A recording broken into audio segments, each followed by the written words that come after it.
Vous pensez être divorcé. Mauvaise nouvelle, si l'état civil dit non, c'est non. Et ça peut bloquer l'achat d'une maison vraiment. J'ai eu le cas dernièrement et franchement, j'aurais préféré ne pas avoir à rappeler mes vendeurs. Alors si vous êtes en pleine procédure de divorce et en train de chercher à acheter, cette vidéo est pour vous. Et si vous êtes vendeur, écoutez bien, vous allez comprendre pourquoi il faut un conseiller qui vérifie tout jusqu'à la ligne d'état civil. Alors, likez, abonnez-vous et on rentre dans le vif du sujet. Alors, j'ai rentré une maison à la vente sur ma commune Cestas, un jeune couple de retraités qui me fait entièrement confiance. Tout se passe bien, ambiance détendue. Un collègue m'appelle, j'ai un prospect motivé. On visite, on fait une contre-visite et il fait une offre. Bon, c'est un peu en dessous du prix, mais mes vendeurs acceptent. Tout roule. Et là, comme d'habitude, on commence à monter le dossier pour le notaire. On fait les vérifs d'usage, je demande les pièces nécessaires, ainsi que les infos classiques. Et bim, mon collègue découvre que l'acheteur est en instance de divorce. Pas divorcé, en cours, en procédure.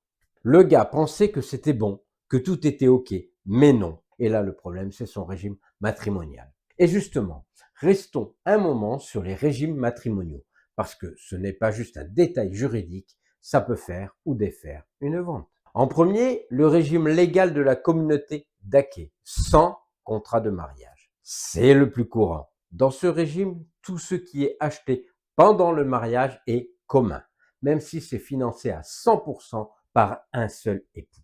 Et attention, ça inclut aussi ce qui a été acheté pendant une procédure de divorce, tant que le jugement n'est pas prononcé. Mais il y a une exception, la clause de réemploi. C'est quoi une clause de réemploi? C'est une phrase dans l'acte notarié qui dit en gros, j'achète ce bien avec de l'argent qui m'est propre, que j'avais avant le mariage ou que j'ai reçu par donation ou héritage. Mais ce n'est pas magique. Il faut prouver d'où vient l'argent, que c'est bien à vous seul et que vous l'utilisez exclusivement pour cet achat.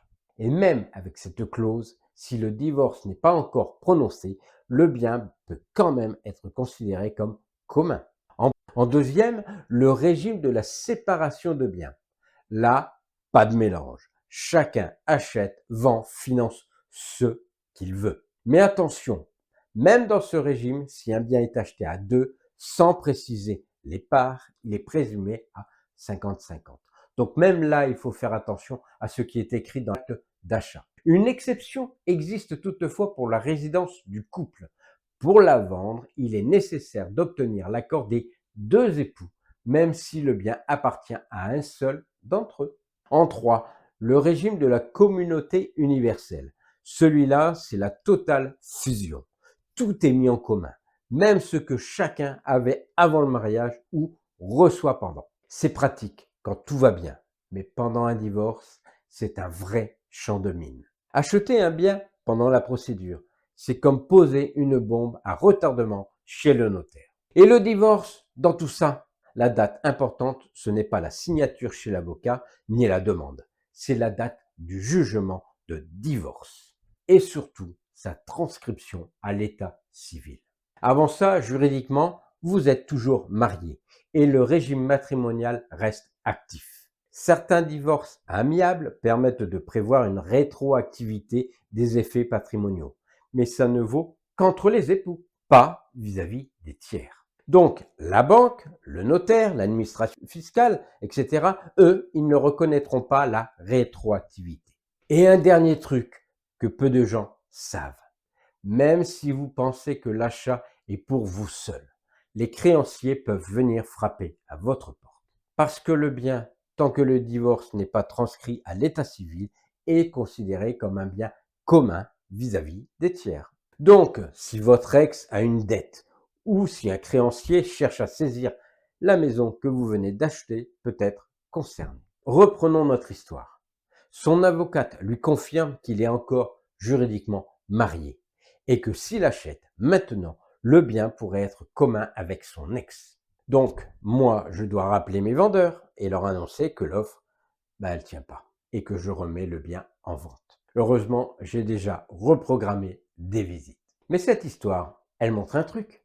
Notre job, c'est pas juste d'ouvrir des portes, c'est aussi de fermer les mauvaises et de protéger mes vendeurs avant que ça devienne un dossier bloqué chez le notaire. Donc, si vous êtes en instance de divorce, avant de faire une offre, parlez à votre avocat, à votre notaire, regardez votre régime matrimonial.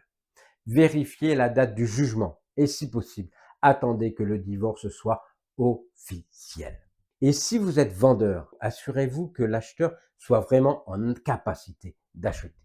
Et si vous voulez bosser avec un pro qui fait ses vérifs avant la signature, vous savez où me trouver. Likez, commentez, partagez cette vidéo à quelqu'un qui vit un divorce et qui rêve d'une maison ou d'un appartement. Et abonnez-vous pour d'autres conseils terrain comme celui-là. À très bientôt!